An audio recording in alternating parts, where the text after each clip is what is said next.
So today for lunch, my kindergartners had an assortment of foods that, frankly, I wouldn't touch with a 10-foot pole when I was their age. And it really amazed me that as many of them ate as much of this lunch that they did.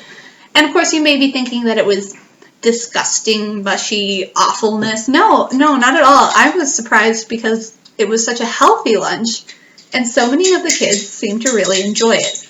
For lunch, they had a flour tortilla, which not as healthy as corn, but yeah, they're fine.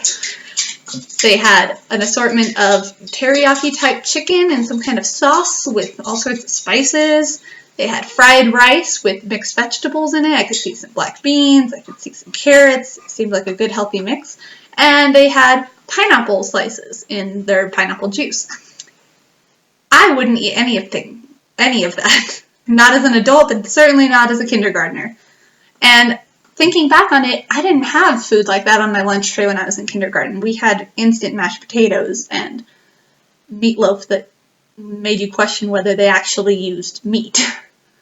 I think part of the reason that the school lunches have developed in the way they have has been as an effect of the Healthy, Hunger-Free Kids Act of 2010.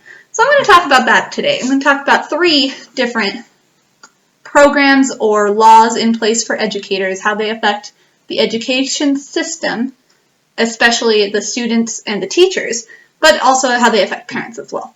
One of them is going to be the Healthy, Hungry-Free Kids Act, but I think first I'm going to talk about IDEA, because it's a big idea. IDEA, for the Individuals with Disabilities Act, that was passed in 1975, actually was when it started. IDEA ensures services to children with disabilities, and it's been one of the biggest impacts on the education society as we know it. Before IDEA, there was almost no regulation for students with special needs. They were often excluded from school completely. Some were sent to mental asylums. Some were forcibly homeschooled. Some were allowed in the classroom but failed because they were not given any accommodations for success. With the improvements made in the IDEA policy, we are effectively garnering more student performance and student achievement, and we're telling these students that they can be successful, and I think that's fantastic. IDEA was signed into effect by President Gerald Ford in 1975, and it ensures services to students with disabilities. That can be a range of disabilities from learning disabilities, physical disabilities, and emotional disabilities, which all have their own unique set of accommodations that need to be met. There have been services for more than 6.5 million infants, toddlers, children, and youth in the year 2012 alone. There are tons of students in the United States that receive benefits from the IDEA program, which governs early intervention and special education systems at the state and local levels. Gerald Ford himself had said that it was to provide a free and appropriate public education that emphasizes special education and related services designed to meet their unique needs and prepare them for further education, employment, and independent living. It's meant to provide a free and appropriate public education that emphasizes special education and related services designed to meet their unique needs and prepare them for future education, employment, and independent living. This led to students with special needs being placed in the general education classrooms, a process that is referred sometimes as inclusion or mainstreaming. I see this a lot in my profession. Last year we had a girl from the special education room who would join our class for art projects, recess, and specials. And they still ate together as a class. They didn't eat with their grade level general education peers. But in a lot of schools, they also participate in lunch, breakfast, and other meals with the general education environment. This obviously affects schools greatly. It affects the administration and the operation of schools because you have to hire assistants now, one-on-one assistants or special education assistants. I know we have like 5 just at our school, which is not a very large school. You have to provide these services for these students. You have to provide additional alternative testing methods for some of them, sign language interpreters for the deaf, Braille instructors for the blind.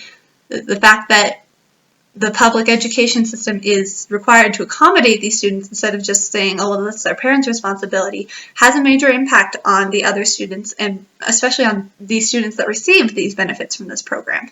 It's been slightly controversial as a program, but on the whole, it's generally favorably approved.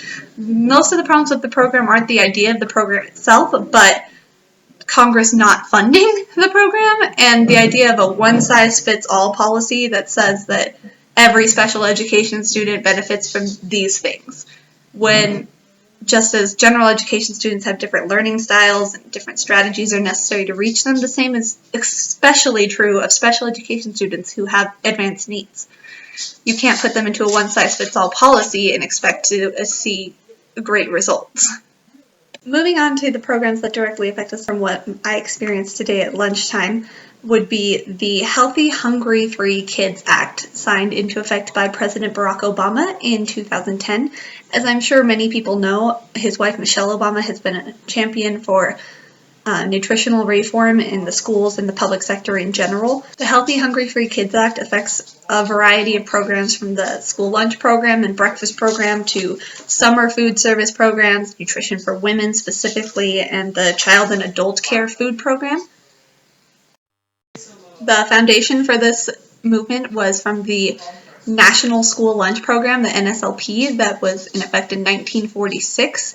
And though we have seen a rise in the cost for providing lunch for students, we've also seen a rise in student consumption of nutrition. A reduction of sodium, in particular, has been a factor of this. An increased availability of fruits, vegetables, and whole grain products instead of processed rich wheat type products. It's affected more than 31 million children just in 2012 alone. It's been a massive program. It's also the same program that has funded schools and allowed for free and reduced lunch programs, which I know, at least at our school, tons of children benefit from. We are in a very low income sector of our town, and about 80% of our student body population is on free or reduced lunch. These are students who don't necessarily eat when they get home from school. They go all weekend without a proper meal, and sometimes the breakfast and lunch that they receive at school is the only meal they get. And I think that contributes to why they are eating all of it, even if they don't like it.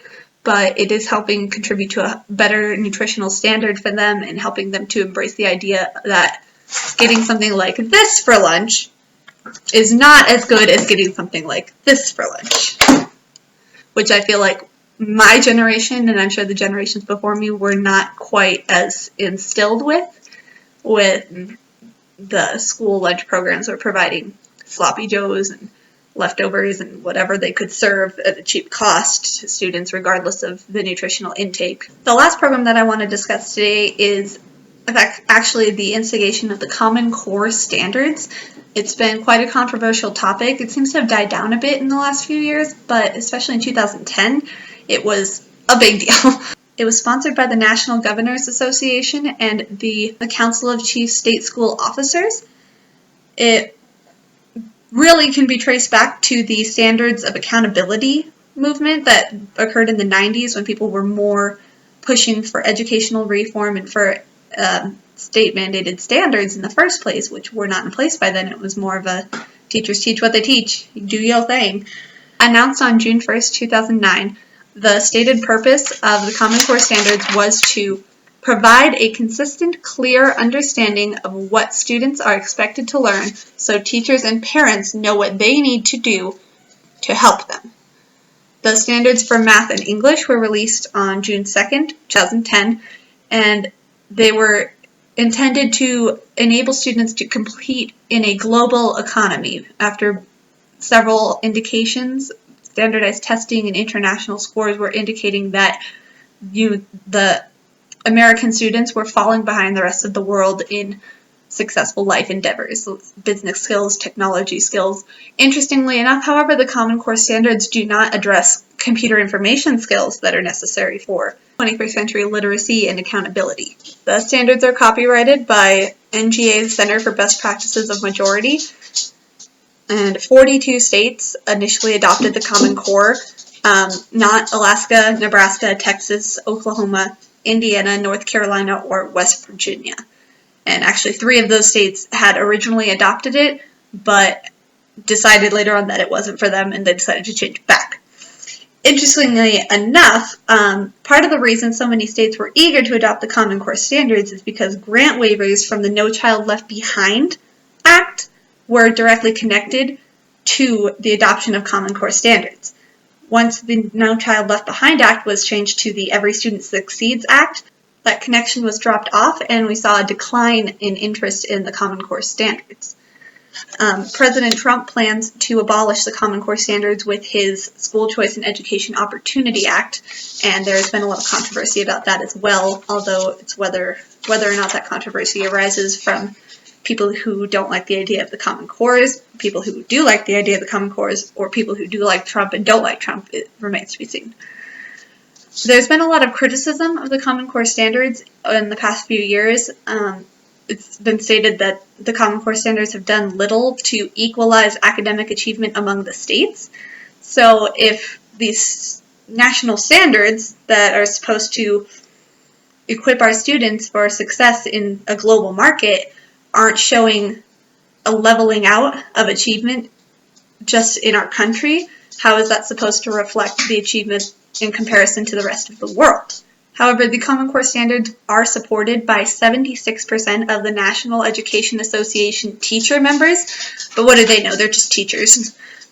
There have been a lot of conflict over the Common Core standards from parents in particular who may not be able to solve their child's math problems or English homework and are feeling that the Common Core standards do not properly address life skills, but are rather forcing a one-size-fits-all curriculum on students, emphasizing rote learning and placing significance of uniformity over creativity, and that they don't address different learning styles. One thing that we see in the education system a lot is that a method that works well for one student is ineffective for another, because students are shown to have different learning styles and achieve best based off of different practices, and it's been stated that the Common Core standards don't allow room for that kind of diversity of learning.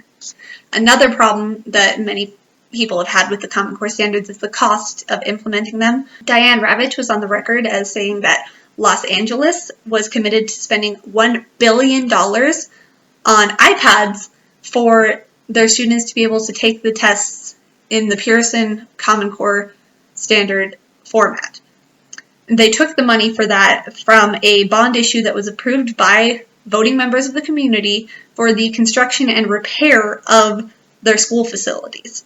So the money that was supposed to go to fixing the classrooms went to buying iPads and a 3-year agreement with Pearson that they would have to renew in 3 years in order to continue testing according to the Common Core state standards.